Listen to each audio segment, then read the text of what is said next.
మేడారం మహాజాతర మరో 4 రోజుల్లో జరగనుంది. ఈ నెల 21 నుంచి 23 వరకు జరగనున్న జాతరకు కేంద్రం గుడ్ న్యూస్ వినిపించింది.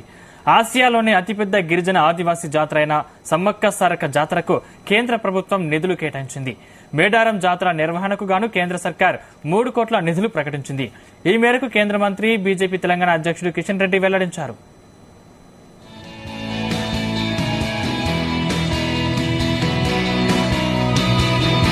కాగా మేడారంలో వనదేవతలు సమ్మక్క సారక్క జాతర నిర్వహణకు గాను రేవంత్ సర్కార్ 75 కోట్ల నిధులు కేటాయించింది. జాతర నిర్వహణను చూసే వివిధ శాఖలకు ఈ ప్రత్యేక నిధులు కేటాయిస్తూ ఇటీవలే ప్రభుత్వం ఉత్తర్వులు కూడా జారీ చేసింది. ఇందుకు గాను వచ్చే భక్తులకు ఎలాంటి ఇబ్బందులు కలగకుండా ప్రభుత్వం అన్ని ఏర్పాట్లు చేసింది. జాతర ఏర్పాట్లను మంత్రులు సీతక్క, కొండ సురేఖ దగ్గరుండి పర్యవేక్షిస్తున్నారు.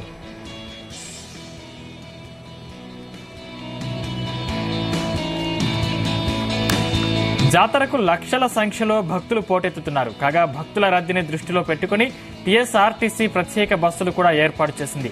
వివిధ కారణాల వల్ల జాతరకు వెళ్లలేని భక్తులు తమ మొక్కులు తీర్చుకునే వరకు ప్రభుత్వం ప్రత్యేక ఏర్పాటు చేసింది. ఆన్లైన్ ద్వారా సమ్మక్క సారక్కకు మొక్కులు చెల్లించుకునే వెసులుబాటు కల్పించింది రేవంత్ సర్కార్.